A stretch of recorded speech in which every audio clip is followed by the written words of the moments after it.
ഷെമി, ഒന്ന് വേഗം ഇറങ്ങി വാ. അതാ വരുന്നേ, എപ്പോ വരാം. ഇറങ്ങിക്കോ, അതാ വരുന്നേ. വേഗം വാ. ഇക്കാ കല്യാണത്തിന് കൊടുക്കാനുള്ള പൈസ. ഇതെന്താ 2000? നീ പോയി 10000 രൂപ എടുത്തുണ്ടോ? ഇക്കാ നിങ്ങളിപ്പോ നാട്ടിലാണ്, ഇത് കൊടുത്താൽ മതി. ഇപ്പം ഇത് കൊടുക്കുന്ന നാണക്കേടാ. നീ പോയി 10 രൂപ എടുത്തുണ്ടോ? എന്റെ ഇക്ക, നമ്മൾ അതിനനുസരിച്ച് ജീവിക്കണം. ഇപ്പൊ ഇത് കൊടു, ഇപ്പൊ 2000 രൂപ കൊടു, അതിന്റെ ആവശ്യമല്ലേ ഉള്ളൂ. ഇക്ക 6 മാസമായിട്ട് ഇവിടെ നാട്ടിലാണേ. ആ ഒരു ചിന്ത വേണം. ദിവസം കുറഞ്ഞിരിക്കുക നമ്മുടെ സമ്പാദ്യം. അതെന്താ ആനമില്ല ഞാൻ തൊഴുത്തി കെട്ടാൻ പറ്റും? നീ പോയി എടുത്തുണ്ടോ പൈസ? എന്റെ ഇക്ക, ഇത് മതി. നമ്മളെ അടുത്ത ബന്ധമൊന്നും അല്ലല്ലേ 10000 രൂപ കൊടുക്കാൻ. നിങ്ങൾ ഗൾഫിൽ നിന്നിപ്പോ എല്ലാം 10000 20,000 ഒക്കെ കൊടുത്തിട്ടുണ്ട്. മതി. നമുക്കിപ്പോ ഇവിടെ ജീവിക്കണ്ടേ? നീ ഞാൻ പറയുന്ന പോ. എങ്കി എടുക്കാം. ഡേയ്, പെട്ടെന്ന് എടുത്തുണ്ടോ? സമയമായി. ഞാൻ എന്താ വണ്ടിയിലോട്ട് പോവാണ്. അങ്ങോട്ട് വാ.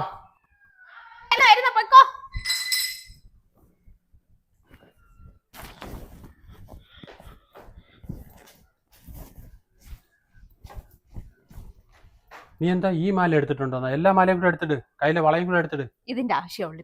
നീ പോയി എടുത്തിട്ടോ. ഞാൻ ഫാഷൻ ഷോയ്ക്കൊന്നുമല്ല ഇക്ക പോവല്ലോ. ഞാൻ ഇത്രയൊക്കെ തന്നെ ഉപയോഗിക്കാറുള്ളൂ. കേറിയിരി, സമയായി പോ. ഫാഷൻ ഷോയ്ക്കൊന്നും അല്ല പോകുന്നത്. ഇതൊക്കെ വാങ്ങിക്കൊണ്ട് തന്ന് നിനക്ക് ഇടാനാണ്.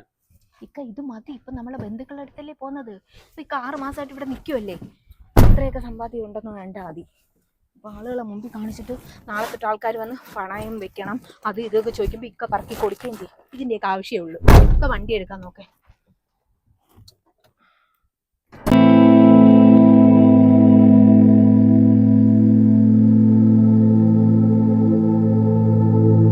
ഇതെന്താ ആലോചിച്ചുകൊണ്ടിരിക്കുന്ന? വന്നപ്പോ തൊട്ട് ആലോചനയാണല്ലേ, കിടക്കുന്നില്ലേ? അതേടെ, ഇന്ന് നമ്മള് കല്യാണത്തിൽ പോയപ്പോഴേ അവിടെ ഉള്ള എല്ലാരും എന്നെ കണ്ടിട്ട് അങ്ങ് മുഖം തിരിച്ചൊക്കെ അങ്ങ് പോയി. മുമ്പൊക്കെ അവരങ്ങനെ അല്ലായിരുന്നല്ലേ. അവരെന്നെ കണ്ടു കഴിഞ്ഞാൽ ഓടി ഒന്ന് കെട്ടിപ്പിടിക്കുന്നു, ഭയങ്കര സ്നേഹം, കാര്യങ്ങളെല്ലാം, സംസാരം എല്ലാം ആയിരുന്നു. പക്ഷെ ഇപ്പോഴും ചെന്നപ്പോഴെനിക്ക്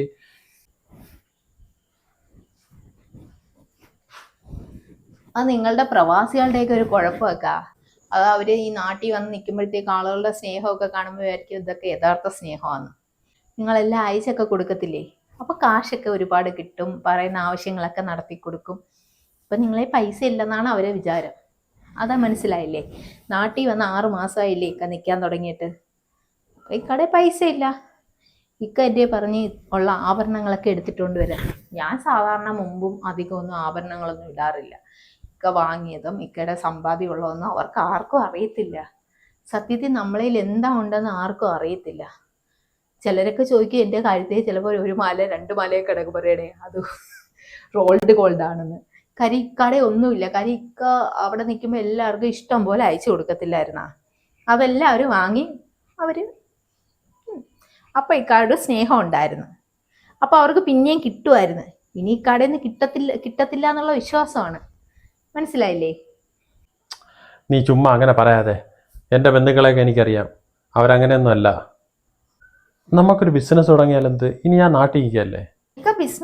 ഇക്കായ്ക്ക് ബിസിനസ് ഒന്നും ചെയ്തത് ശീലമൊന്നുമില്ല.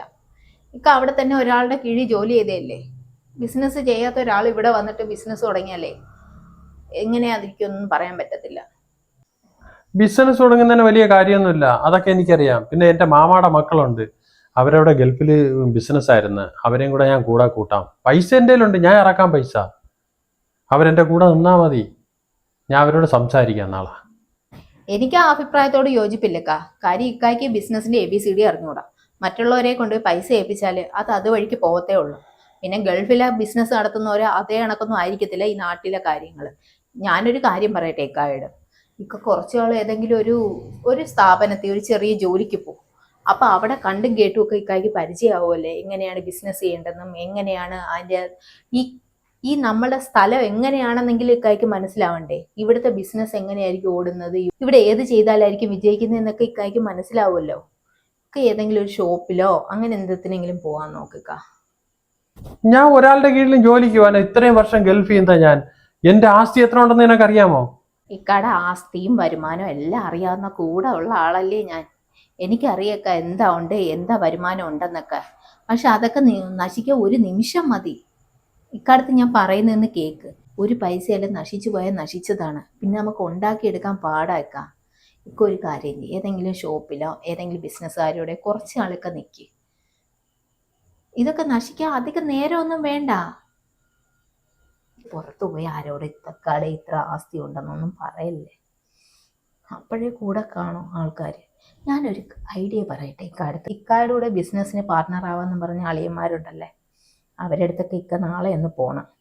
ബിസിനസ് തുടങ്ങാൻ പൈസ തരാമെന്നല്ല പറയേണ്ടത്, ഇക്ക സഹായം ചോദിച്ചു പോകും. അപ്പം അറിയാം ഇവരെ മനസ്സെങ്ങനെയുണ്ടെന്ന്. ഇവരൊക്കെ ഇക്കായി സഹായിക്കുമെന്ന്. ഞാൻ ചെന്ന് ചോദിച്ചാൽ അവരെന്നെ സഹായിക്കും, അതെനിക്ക് ഉറപ്പാണ്. എങ്കിൽ നാളെ ഒന്ന് പോവുമോ എനിക്ക് വേണ്ടി? പൈസ ഒന്നും അവർ തരണ്ട. നമുക്കിപ്പോൾ ബിസിനസ് തുടങ്ങാനുള്ള പൈസ എല്ലാം നമ്മളെ കയ്യിലുണ്ട്, ഒന്നും തരണ്ട. പക്ഷെ ഞാൻ പറഞ്ഞതിനും വേണ്ടി ഈ 3 പേരോട് ഇക്ക പോയി നാളെ ചോദിക്കുമോ? ചോദിച്ചാൽ അവർ പൈസ തന്നാലാ? വാങ്ങിക്കാം, നമുക്ക് തുടങ്ങാം. എങ്കിൽ ഞാൻ അവർ തരുവടെ, അങ്ങനെ ചോദിക്കണോ?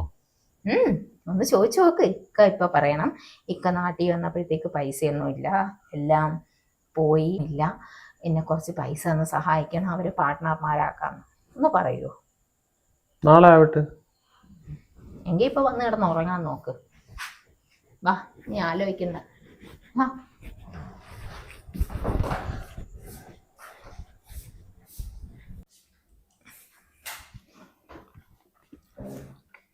ഷെമി, എത്ര നാളായി ഞാൻ ചക്കയൊക്കെ കഴിച്ചിട്ട്.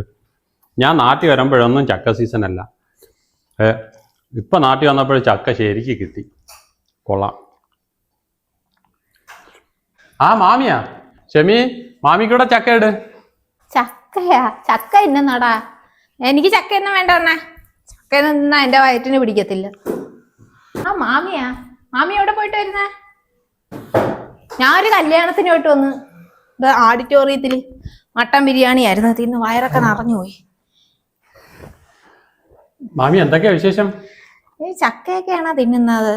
ഓ, എനിക്കാണെങ്കിൽ ഇപ്പൊ അത് കാണുമ്പോഴേ വയറ്റിൽ ഗ്യാസ് കയറും. നമ്മളിതൊന്നും തിന്നത്തില്ല. നീ വന്നിട്ട് കുറെ ആയല്ലേ, ഇനി എന്ത് തിരിച്ചു പോകുന്നില്ലേ? ഇല്ല, ഇന്ന് തിരിച്ചു പോകുന്നില്ല.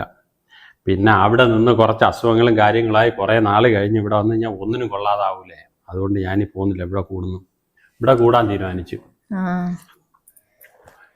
പിന്നെ ഞാൻ അളിയന്മാരെ കാണാൻ അങ്ങോട്ട് വരാനായിട്ടിരിക്കുകയായിരുന്നു. നീ എന്തുകൊണ്ട് ഈ കോലം ആയിപ്പോയാ? അങ്ങ് ഉണങ്ങിയല്ലേ? അയ്യോ, കഴുത്തേലും കാതയിലും ഒന്നും ഇല്ലേ? ഇതെന്തര കോലം ഇത്? കഴുത്തേ കിടന്ന് എന്തിയേ? നീ കുളിച്ചപ്പം വന്നപ്പോഴേ അറിയാനുണ്ട്. നീ എന്താടാ പറഞ്ഞേ? ഞാൻ അങ്ങോട്ട് വീട്ടിൽ വരാനായിട്ടിരുന്ന മാമി. അവന്മാരെ കണ്ട് കുറച്ച് കാര്യങ്ങളൊക്കെ സംസാരിക്കാനായിട്ട്, ഒരു ബിസിനസിന്റെ കാര്യം. അതിനെയാ? അവന്മാര് പോയില്ലേടാ ഇന്നലെ? പോയാ? ഇന്നലെ ദുബായിൽ ഇന്നലെ രാത്രിത്തെ ഫ്ലൈറ്റിൽ അവന്മാര് 3 പേരും അങ്ങ് പോയി. അവിടെ ഇനി കടയിൽ എന്തൊക്കെയോ പൈസ, അവിടെ ഇവന്മാര് നോട്ടം ഇല്ലെങ്കിൽ വല്ലമാരും കട്ടോണ്ടങ്ങ് പോവും, ഒരു വഴി കൂടെ അങ്ങ് പോവും. ഒരു ലാഭവും ഇല്ലടാ, ഒരു ലാഭവും ഇല്ലെന്ന് മാത്രമല്ല, എന്താ കിട്ടുന്ന നക്കാപ്പിച്ച് എന്തെങ്കിലും കിട്ടിയാലായി. അതൊന്നും കൊണ്ടൊന്നും വീട്ടും കാര്യങ്ങളും ഒന്നും നടക്കത്തില്ല, കഷ്ടം തന്നെ. അല്ല മാമി, അവിടെ നല്ല ബിസിനസ് ആണല്ലേ, നല്ല കച്ചവടമുള്ള കടയാണല്ലേ? അതൊക്കെ പുറമേ നിന്ന് കാണുന്നവർക്ക് അങ്ങനെയൊക്കെ തോന്നും. ഭയങ്കര ആന്നൊക്കെ ഭയങ്കര എന്തൊക്കെയാ, അവന്മാര് കാർ എടുക്കുന്നു, വരുന്നു, ആഴ്ച വരുന്നു. അങ്ങനൊന്നും അല്ലടാ, അതൊന്നും അല്ല. അവന്മാരേൽ ഒന്നുമില്ല. എന്റെ കുഞ്ഞുങ്ങൾ കഷ്ടപ്പെടുവോ അവന്മാരെ കാര്യം എനിക്ക് ആലോചിക്കുമ്പോഴേ. അല്ല, വെള്ളം എടുക്കാമേ? വെള്ളം ഒന്നും വേണ്ട അണ്ണേ, വെള്ളം ഒന്നും വേണ്ട. അയറ് നിറഞ്ഞ്. ഞാൻ ഇറങ്ങട്ടെടാ എങ്കിൽ. മാമി പോകുന്ന? നീ അവന്മാരെ ഇനിയിപ്പോ വിളിച്ചാലൊന്നും കിട്ടത്തില്ല. അവന്മാരെ നീ വിളിക്കാനൊന്നും നിൽക്കണ്ട. അവന്മാര് പോയിട്ട് അവിടെ കഴിഞ്ഞ് എന്റെ കുഞ്ഞുങ്ങളെ ഇടന്ന് ഓടുക. പോട്ടെ അണ്ണ, എനിക്ക് വെള്ളം കുടിച്ചിട്ട് മാമി. അല്ല, ഒന്നും എടുക്കണ്ട, ഞാൻ പോട്ട്.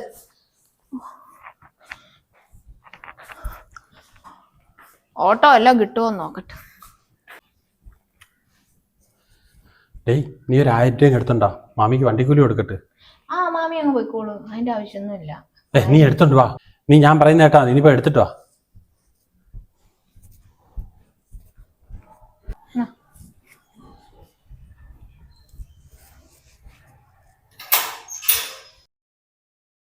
ഹലോ എടാ സിയാതെ, ഞാൻ ഇപ്പൊ അൻസന്റെ വീട്ടിലാടാ വന്നത്. എടാ അവൻ വിളിച്ചാ നീ ഫോൺ എടുക്കല്ലേ. അവന് പൈസക്ക് വേണ്ടിയാടാ. അവൻ്റെ കയ്യിൽ ഒരു കുന്നവും ഇല്ല.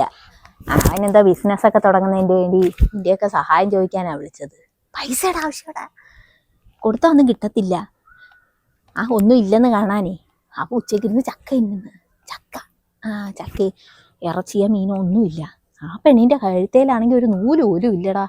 എല്ലാം എടുത്ത് പണയോ വിൽക്കുകയോ എന്തൊക്കെയാ ചെയ്ത്. അവൻ്റെ ഒന്നുമില്ല, പൊട്ടി നിൽക്കുകയാണ്. നാട്ടിലോട്ടൊന്നും അങ്ങോട്ടൊന്നും വരുന്നില്ല. നീ വിളിച്ചാൽ ഫോണൊന്നും എടുക്കണ്ട. നിങ്ങൾ പോയെന്നാ ഞാൻ പറഞ്ഞത്. നിങ്ങൾ ഇന്നലെ തന്നെ ദുബായി പോയി, നിങ്ങൾ മോശമാന്നൊക്കെ ഞാനങ്ങ് പറഞ്ഞു. പിന്നെ ആ കാറുകാരൻ്റെ ഡ്രൈവറെ വിളിച്ചിട്ട് പറ ആ കടയുടെ ഇച്ചിരി ഇങ്ങോട്ട് വന്നിട്ട് ഒന്ന് വണ്ടി നിർത്താൻ. എനിക്ക് അങ്ങ് വരെ നടക്കാൻ വയ്യടാ. ഇങ്ങോട്ട് ഫ്രണ്ടിൽ കൊണ്ടുവരണ്ട, ഗേറ്റിൻ്റെ ഫ്രണ്ടിൽ കൊണ്ടുവരണ്ട. കാറ് കാണത്തില്ലേ, പുതിയ കാറ്. ഒന്നും ഇല്ലെന്നൊക്കെ ഞാൻ പറഞ്ഞ, വളരെ മോശമാണെന്നാണ് പറഞ്ഞത്. അവരെ വിളിക്ക് വരാൻ പറ. ഭയങ്കര വെയിലടാ, എനിക്ക് വെയിൽ കൊള്ളാൻ വയ്യ.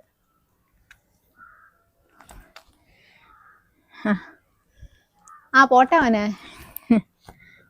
ഞാനേ അവിടെ നമ്മുടെ അപ്പുറത്തുള്ളൊരു പെണ്ണിനെ വിളിച്ചത്. വേണ്ട മാമി ഒന്നും പറയണ്ട, ഞാൻ എല്ലാം കേട്ട്. ഞാൻ അവന്മാരെ കാണണമെന്ന് പറഞ്ഞ് എനിക്ക് പൈസയ്ക്ക് ആവശ്യം ഉണ്ടായിട്ടൊന്നുമല്ല. പിന്നെ ഞാൻ ഒരു ബിസിനസ് തുടങ്ങുന്നത്. അപ്പോൾ അത് അവന്മാരെ ഏൽപ്പിക്കാൻ വേണ്ടി അങ്ങോട്ട് വന്ന് പറയാൻ വേണ്ടിയാണ് വന്നത്. അല്ലാതെ ഞാൻ അവരെ പൈസ മേടിക്കാനായിട്ടൊന്നും അല്ല ഞാൻ വരുന്നെന്ന് പറഞ്ഞത്. ഷെമി എൻ്റെ അടുത്തൊരു കാര്യം പറഞ്ഞ്, പൈസ ഇല്ലാത്ത അവസ്ഥ വന്നാലേ ബന്ധുക്കളെ മനസ്സിലാക്കാൻ പറ്റുമെന്ന്.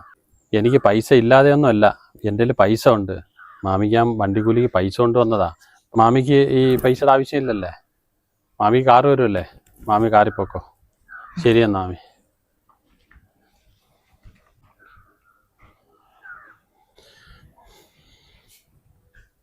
കൊടുത്തില്ലേ? മാമിക്ക് ഇപ്പോൾ അടിപൊളി കാറൊക്കെ ആയി, പൈസയുടെ ആവശ്യമില്ല അവർക്ക്. നീ നാളെ അപ്പുറത്തെ ആ കടയിൽ ആ കാക്കാടുത്ത് ചോദിച്ചിട്ട് എനിക്കൊരു ജോലി അവിടെ ശരിയാക്കിത്താ. എന്തേ മനസ്സിലായ? അളിയന്മാരത്ത് പോകുന്നതിനെ കഴിയുമ്പേ കാര്യങ്ങളൊക്കെ മനസ്സിലായ? ഒരു ബന്ധു വീട്ടിൽ വന്നപ്പോൾ തന്നെ മനസ്സിലാക്കിയില്ലേ? ഇത്രയേ ഉള്ളു കാര്യങ്ങള്. ഒരു മനുഷ്യനെ പണം ഉള്ളപ്പോൾ കൂടെ ആൾക്കാർ കാണും. അവനിക്കൊരു ചെറിയ ഇടിവ് വന്നെന്ന് കണ്ടാലേ എല്ലാവരും മാറിപ്പോകും, എല്ലാവരും പല വഴിക്ക് പോകും. അതിലുള്ള സ്നേഹമേ ഉള്ളൂ, പണത്തിന് മുകളിലുള്ള സ്നേഹം. ഞാനേ എൻ്റെ മാല ഊരി വെച്ചിരുന്നതായിരുന്നു. ഞാൻ കുളിച്ചപ്പം മാലയും കമ്മലും ഊരി വെച്ചിരുന്നു. മാമിയാച്ചേ ഇതെല്ലാം പോയെന്ന്. അതാ വന്ന സ്പീഡിന് തന്നെ പോയത്. ഞാനേ ഇതെല്ലാം മനസ്സിലാക്കാൻ താമസിച്ചു. ഇപ്പോഴെങ്കിലും മനസ്സിലായല്ലേ? അതാ നമുക്കിതെല്ലാം കണ്ടു പഠിച്ചതിന് ശേഷം ബിസിനസ് തുടങ്ങാം. ഇപ്പം ഞാൻ എല്ലാം പഠിക്കാത്ത എത്രയോ പേരുണ്ട്.